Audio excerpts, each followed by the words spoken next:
Friends, welcome to online platform. आज का topic है एंशिएंट हिस्ट्री। आज हम लोग एंशिएंट हिस्ट्री के टॉप 50 क्वेश्चंस के बारे में पढ़ेंगे। फ्रेंड्स, अगर आप लोग को ये वीडियो हेल्पफुल लगती है तो प्लीज़ लाइक, शेयर और सब्सक्राइब ज़रूर करें और वीडियो को अंत तक ज़रूर देखें। पहला क्वेश्चन है, पहले संस्कृत व्याकरण अष्टाध्यायी की रचना किसने की थी? अष्टाध्यायी की रचना किए थे पाणिनि। पहले संस्कृत व्याकरण अष्टाध्यायी की रचना पाणिनि ने की थी। अगला क्वेश्चन है, सी यू की रचना किसने की है? सी की रचना की है वेनसोंग ने। वेनसोंग जो कि एक चीनी यात्री था। और यहाँ पे आ रहा है फाहियान। फाहियान ने फूकोकी की रचना की है। फाहियान ने फूकोकी की रचना की है। अगला क्वेश्चन है, सोने के लिखित सिक्के सर्वप्रथम किस वंश ने चलाए थे? तो सोने के लिखित सिक्के सर्वप्रथम किन वंश के शासकों ने जारी किए थे? तो सोने के लिखित सिक्के सर्वप्रथम कुषाण वंश के शासकों ने जारी किए थे। सर्वप्रथम कुषाण वंश के शासकों ने सोने के लिखित सिक्के जारी किए थे। अगला क्वेश्चन है, दीप वंश और महावंश किस मत के ग्रंथ हैं? ये बौद्ध मत के ग्रंथ हैं। दीप वंश और महावंश बौद्ध मत के ग्रंथ हैं। अगला क्वेश्चन है, इंडिका किसकी रचना है? तो इंडिका रचना है मेगस्थनीज की। मेगस्थनीज की रचना है इंडिका। और ये जो चारों हैं, ये चारों यूनानी लेखक हैं। यहाँ पे जो हेरोडोटस है, ये हेरोडोटस को इतिहास का पिता कहा जाता है, फादर ऑफ हिस्ट्री। इनकी पुस्तक है Historica. Father of history Herodotus की पुस्तक हिस्टोरिका। अगला क्वेश्चन है, प्रयाग प्रशस्ति अभिलेख गुप्त वंश के किस शासक का है? प्रयाग प्रशस्ति अभिलेख गुप्त वंश के समुद्रगुप्त के समय का है। प्रयाग प्रशस्ति जो कि इलाहाबाद में है। अगला क्वेश्चन है, जूनागढ़ अभिलेख किस वंश के शासक के काल का है? जूनागढ़ अभिलेख शक वंश के शासक का है, जो कि गुजरात में है। अगला क्वेश्चन है, मध्य प्रदेश का ग्वालियर प्रशस्ति अभिलेख किस शासक के शासनकाल का है? तो ये है राजा भोज के, जो कि प्रतिहार वंश के राजा थे। और ये ग्वालियर प्रशस्ति अभिलेख ये मध्य प्रदेश में है। अगला क्वेश्चन है, सिंधु घाटी के किस स्थल से स्वास्तिक का चिन्ह मिला है? सिंधु घाटी के किस स्थल से स्वास्तिक का चिन्ह मिला है? तो ये मिला है हड़प्पा से मिला है स्वास्तिक का चिन्ह। अब ये हड़प्पा कहाँ है? हड़प्पा है पंजाब के मोंटगोमरी जिले के रावी नदी के तट पे। अगला क्वेश्चन है, सिंधु घाटी सभ्यता के किस स्थल से धान की भूसी के साक्ष्य और कच्ची ईंटों के दुर्ग मिले हैं? तो सिंधु घाटी सभ्यता के रंगपुर से धान की भूसी का साक्ष्य और कच्ची ईंटों के दुर्ग का साक्ष्य मिला है। अब ये रंगपुर कहाँ है? रंगपुर है गुजरात के मादर नदी के तट पर काठियावाड़ जिले में। गुजरात के काठियावाड़ जिले में मादर नदी के तट पर है रंगपुर। अगला क्वेश्चन है, सिंधु घाटी सभ्यता का बंदरगाह नगर कौन सा है? सिंधु घाटी सभ्यता का बंदरगाह नगर है लोथल, जो कि गुजरात के अहमदाबाद जिले के भोगवा नदी के तट पे है। गुजरात के अहमदाबाद जिले के भोगवा नदी के तट पे है। अगला क्वेश्चन है, गायत्री मंत्र की रचना किसने की थी? गायत्री मंत्र की रचना विश्वामित्र ने की थी और यह ऋग्वेद के तीसरे मंडल में है। अगला क्वेश्चन है, ऐतरेय और कौशितकी किस वेद के ब्राह्मण ग्रंथ हैं? तो ऐतरेय और कौशितकी ऋग्वेद के ब्राह्मण ग्रंथ हैं, ऋग्वेद। और ऋग्वेद में 10 मंडल हैं, 1028 सूक्त हैं और 10,580 मंत्र हैं। ऋग्वेद में 10 मंडल हैं, 1028 सूक्त हैं और 10,528 मंत्र हैं। अगला क्वेश्चन है, गायत्री मंत्र का उल्लेख ऋग्वेद के किस मंडल में है? तो गायत्री मंत्र का उल्लेख अभी हम जस्ट पहले वाले क्वेश्चन बताएं कि तृतीय मंडल में है, तीसरे मंडल में। गायत्री मंत्र का उल्लेख ऋग्वेद के तीसरे मंडल में है। अगला क्वेश्चन है, अर्थवेद का उपवेद कौन सा है? अर्थवेद किसका उपवेद है? अर्थवेद किसका उपवेद है? ये उपवेद है अथर्ववेद का।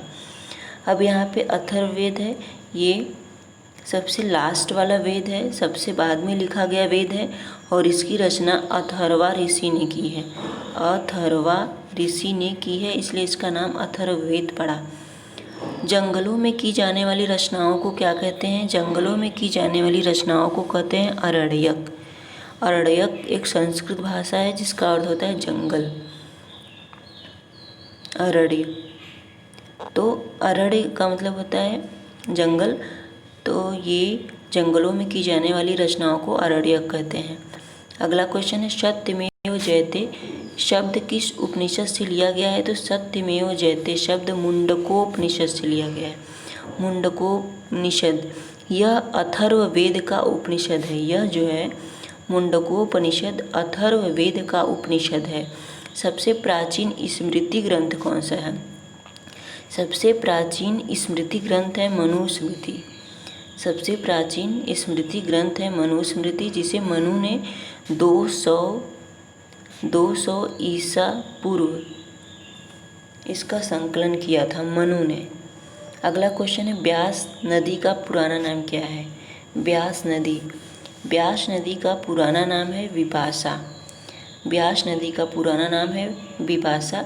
यहाँ पे कुछ और नदियों के नाम दिए हैं, जैसे वितस्ता, शतुद्री, सिंधु। वितस्ता है झेलम नदी, झेलम का पूर्व नाम है। शतुद्री है शतलज, शतलज नदी का पुराना नाम है। वितस्ता का पुराना नाम झेलम और शतुद्री, झेलम का पुराना नाम वितस्ता और सतलज का पुराना नाम शतुद्री, और विपाशा है पुराना नाम व्यास नदी का। अगला क्वेश्चन है, भरत वंश और 10 राजाओं के बीच किस नदी के तट पर 10 राग युद्ध हुआ था? 10 राग युद्ध हुआ था विपाशा नदी के 10 राग युद्ध हुआ था परुशड़ी नदी के तट पे। भरतवंश और 10 राजाओं के बीच 10 राग युद्ध हुआ था परुशड़ी नदी के तट पे, और ये परुशड़ी नदी जो है रावी का पुराना नाम है। रावी का पुराना नाम है परुशड़ी। अगला क्वेश्चन है, पुराणों की संख्या कितनी है? तो पुराणों की संख्या है 18। पुराणों की संख्या है 18। ऋग्वैदिक काल की सबसे पवित्र नदी, ऋग्वैदिक काल की सबसे पवित्र नदी सरस्वती होती है, सरस्वती थी, जो कि इस समय उसका नाम घग्गर है, ये राजस्थान में। अगला क्वेश्चन है, महावीर जैन धर्म के कौन से नंबर के तीर्थंकर थे? ये 24वें और आखिरी तीर्थंकर थे। महावीर जैन धर्म के 24वें और आखिरी तीर्थंकर थे। 23वें नंबर के तीर्थंकर थे ऋषभदेव। अगला क्वेश्चन है, प्रथम जैन संगीति कहाँ हुई थी? प्रथम जैन संगीति हुई थी पाटलिपुत्र में, और इसकी अध्यक्षता किए थे स्थूलभद्र। प्रथम जैन संगीति कहाँ हुई थी? पाटलिपुत्र में, इसकी अध्यक्षता किए थे स्थूलभद्र। अगला क्वेश्चन है, मगध राज्य की स्थापना किसने की थी? तो मगध राज्य की स्थापना किए थे बृहद्रथ। मगध की स्थापना बृहद्रथ। अब यहाँ पे जो अजातशत्रु है ये बिंबिसार के पुत्र हैं। अगला क्वेश्चन है, कुड़िक के नाम से कौन जाना जाता है? तो कुड़िक के नाम से जाना जाता है अजातशत्रु। इसने अपने पिता की हत्या करके शासक बना था, इसलिए इसे कुड़िक के नाम से जाना जाता है। मुद्रा राक्षस किसकी कृति है? तो मुद्रा राक्षस कृति है विशाख दत्त की। अगला क्वेश्चन है कलिंग युद्ध का वर्णन अशोक के किस शिलालेख में? यह है 13वें शिलालेख में। कलिंग युद्ध का वर्णन अशोक के 13वें शिलालेख में है। भारत का मैकियावेली किसे कहा जाता है? भारत का मैकियावेली कहा जाता है चाणक्य को, जो कि विष्णुगुप्त का मंत्री था। सॉरी, भारत का मैकियावेली किसे कहा जाता है? ये चाणक्य को कहा जाता है, जो कि चंद्रगुप्त का मंत्री था। अगला क्वेश्चन है मौर्य वंश का अंतिम शासक कौन था? मौर्य वंश का अंतिम शासक था बृहद्रथ। अगला क्वेश्चन है श्रीनगर की स्थापना किसने की थी? तो श्रीनगर की स्थापना अशोक ने की थी। यह कल्लड़ के राजतरंगिणी के अनुसार है। कल्लड़ ने राजतरंगिणी में लिखा है कि अशोक ने श्रीनगर की स्थापना की थी। अगला क्वेश्चन है सातवाहन वंश का संस्थापक कौन था? तो सातवाहन वंश का संस्थापक था सिमुक। इसने सुशर्मा को मार के सातवाहन वंश की स्थापना की थी। अगला क्वेश्चन है शुंग वंश का संस्थापक कौन था?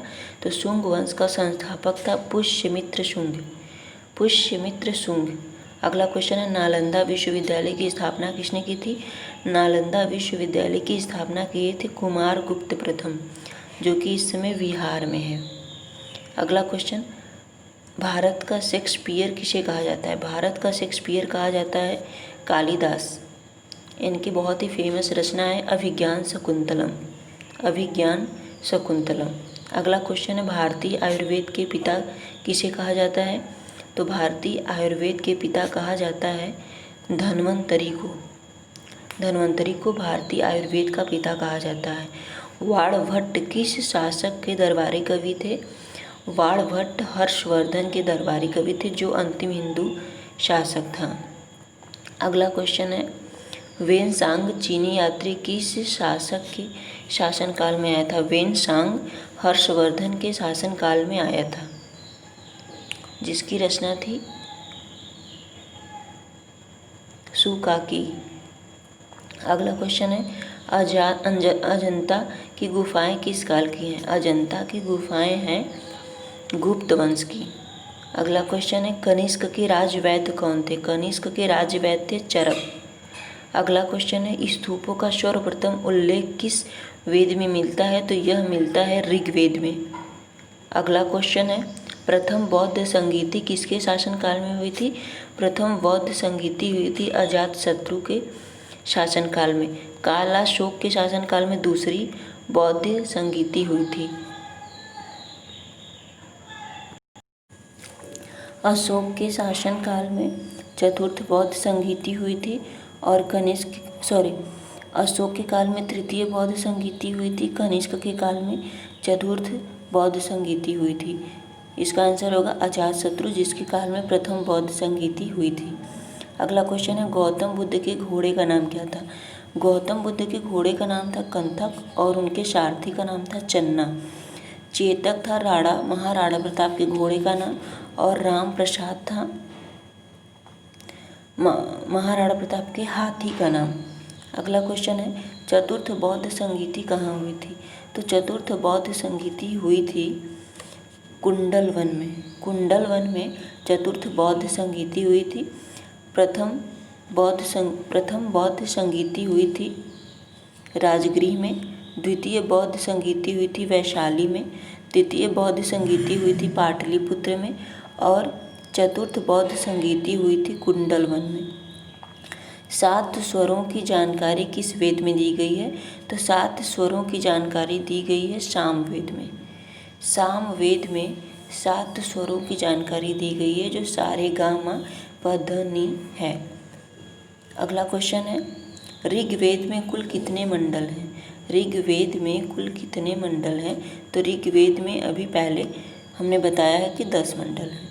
अगला क्वेश्चन है जूते हुए खेत का साक्ष्य कहाँ से मिला है? तो जूते हुए खेत का साक्ष्य मिला है कालीबंगा से और यहीं से युगल शवाधान का भी साक्ष्य मिला है।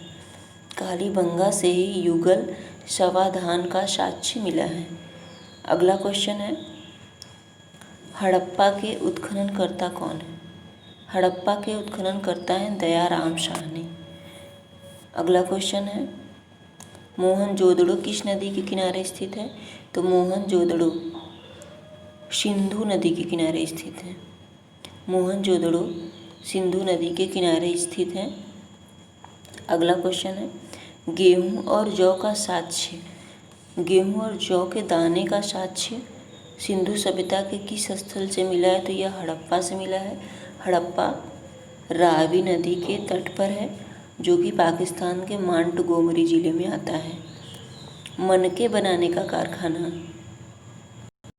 मनके बनाने का कारखाना सिंधु सभ्यता के किस स्थल से मिला है? तो मनके बनाने का कारखाना सिंधु सभ्यता के चहुंदड़ो स्थल से मिला है। यह पाकिस्तान के सिंधु नदी के तट पर है। यह है पाकिस्तान के सिंधु नदी के तट पर है। अब यहाँ पे है धोलावीरा, यह गुजरात के कच्छ में है। धोलावीरा गुजरात के कच्छ में है। रंगपुर गुजरात के काठियावाड़ के मादर नदी के तट पे है। रंगपुर कालीबंगा है राजस्थान के हनुमानगढ़ के घग्गर नदी के तट पे। राजस्थान के हनुमानगढ़ के घग्गर नदी के तट पे कालीबंगा का अर्थ होता है काले रंग की चूड़ियाँ। फ्रेंड्स, अगर आप लोग को ये वीडियो पसंद आता है, आप लोग को हेल्पफुल लगता है, तो प्लीज़ लाइक शेयर और सब्सक्राइब जरूर करें। Thanks for watching.